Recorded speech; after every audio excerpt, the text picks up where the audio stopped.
Assalamualaikum warahmatullahi wabarakatuh. Salam sejahtera teman-teman dimanapun Anda berada, semoga selalu sehat. Kali ini kita akan mencoba belajar mengenai Artificial Neural Network dengan fokus multi-layer perceptron. Kalau sebelumnya kita sudah belajar mengenai single layer perceptron, kali ini kita menggunakan yang multi-layer.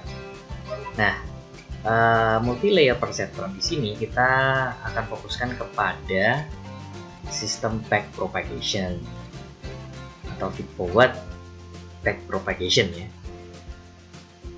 Kita lihat mungkin di sini Anda mungkin sudah tahu sebelumnya kalau kita ada layer input, lalu kemudian biasanya kalau pada perceptron kemudian akan ada body cell untuk melakukan summing beberapa inputnya dikalikan dengan bobotnya.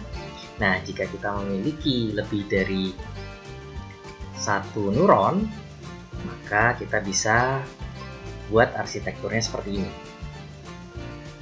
Ada input layer, ada hidden layer, dan ada bagian output layer. Untuk membuat atau merealisasikannya dalam bentuk contoh ya, misalkan kita buat contohnya, kita menggunakan aplikasi software MATLAB.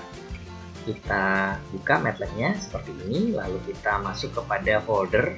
Di sini saya sudah membuat NN-MLP MATLAB, dan kemudian kita juga sudah memiliki data yang akan kita gunakan. Kali ini kita akan mencoba melakukan prediksi dari sebuah permintaan mengenai produk yang akan kita ramal ketika kita memiliki data dalam kurun waktu 1 tahun mengenai permintaan tersebut.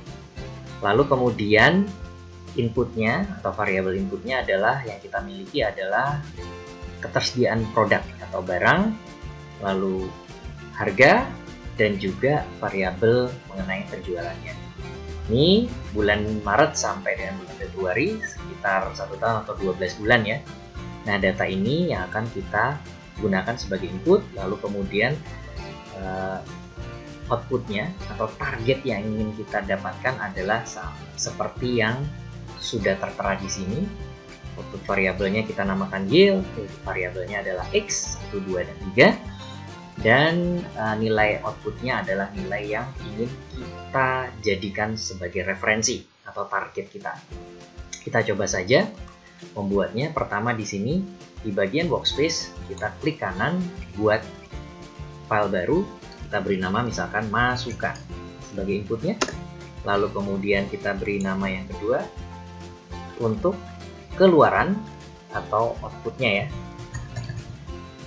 Oke, dan kemudian kita double klik saja bagian masukan dan akan muncul seperti spreadsheet Excel di sini. Kita kopikan saja dari data yang sudah ada. Di sini kita menggunakan data, copy, dan kita paste Excel data, kemudian keluaran, kita double klik dan kita copy paste, copy dan paste nilainya di sini, paste Excel, dan input dan outputnya sudah tersimpan di workspace. Lalu bagaimana kalau kita membuat program mengenai neural networknya? Kalau sebelumnya kita menggunakan perintah script ya, atau kita program secara manual, di sini kita sudah menggunakan saja yang sudah ada dari MATLAB, yaitu toolbox dari MATLAB. Kita panggil saja NN tool. NN tool artinya neural network toolbox, dan akan muncul tampilan seperti ini, neural network data manager. Kemudian kita import ya. Yang kita import adalah bagian masukan sebagai inputnya, kita import, oke, dan bagian keluaran sebagai target datanya kita import juga, oke. Kita close. Di sini akan sudah muncul pada tabel di sini bagian input data adalah masukan dan keluaran. Bagian network dan bagian output belum muncul. Bagian output nanti akan di-generate atau dibangkitkan oleh sistem kalau kita sudah melakukan proses training. Bagian networknya kita isi dengan cara membuat melalui klik new. Kita ketik saja misalkan di sini MLP NN misalkan. Kita gunakan feed forward back propagation, lalu kita select inputnya adalah masukan dan outputnya adalah keluaran. Kita menggunakan train GD ini artinya kita training dengan seperti yang kemarin kita menggunakan gradient descent, maka learning functionnya juga kita menggunakan hal yang sama. Layer 1 misalkan di sini sudah muncul number of neuron secara otomatis di sini 16. Kita boleh memilih sesuai dengan keinginan kita. Seandainya kita anggap di sini adalah 16, maka kita biarkan saja kita menggunakan neuron sebanyak 16 dan transfer functionnya misalkan menggunakan pure linear. Kemudian kita view. Nah, ini akan muncul arsitektur dari neural network yang kita buat. 3 input, hidden layernya menggunakan 16 neuron, lalu kemudian ada output 1 buah.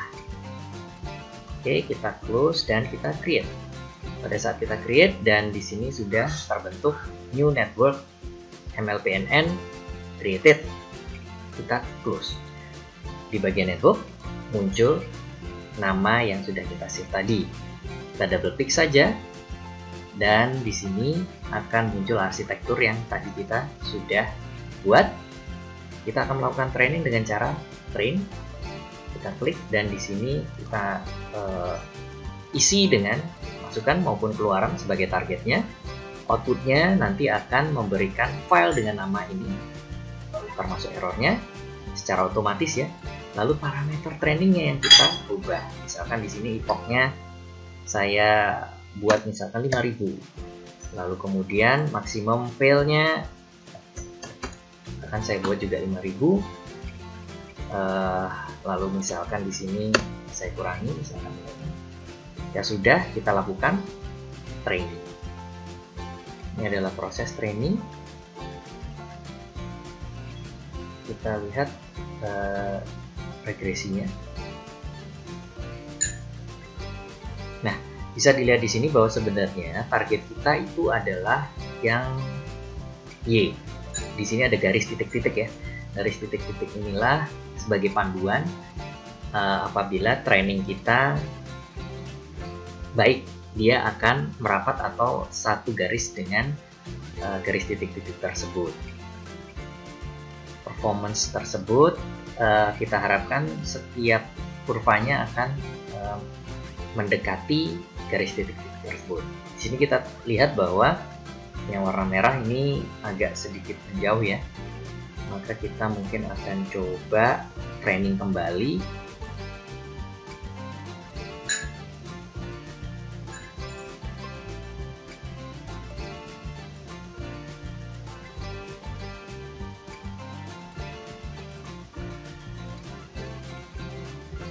Lihat regresinya. Kita coba buat kalau bagian epochnya kita tambahkan ya, 10.000. Misalnya juga misalkan sampai 10.000. Kita training.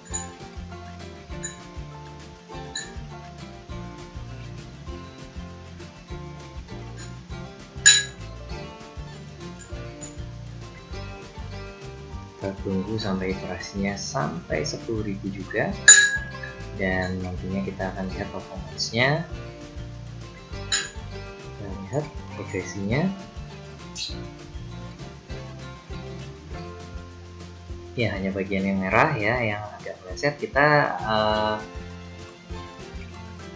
akan melihat bagaimana outputnya dengan cara kita cek di bagian MLPNN output, double klik saja. Nah, ini adalah nilai dari outputnya. Kalau kita memiliki data sebelumnya, kita mungkin bisa cek di sini. Kita akan bandingkan. Nah, ini adalah nilainya. targetnya adalah harusnya 0,18, 0,425, 0,19, 0,425, 0,17 dan seterusnya, dan ini adalah nilainya.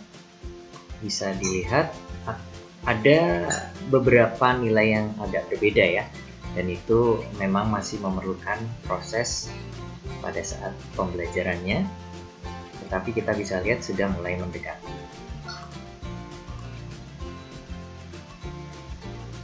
Kita coba lakukan training kembali.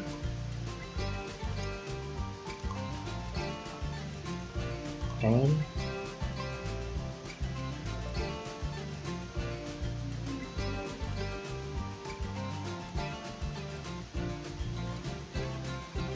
Kita tunggu sampai iterasinya sudah terpenuhi, sekitar 10.000 ya. Ini memerlukan waktu.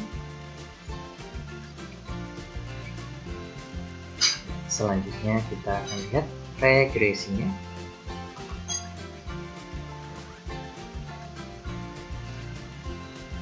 Mungkin yang ini agak lebih baik dibanding sebelumnya, maka kita bisa gunakan.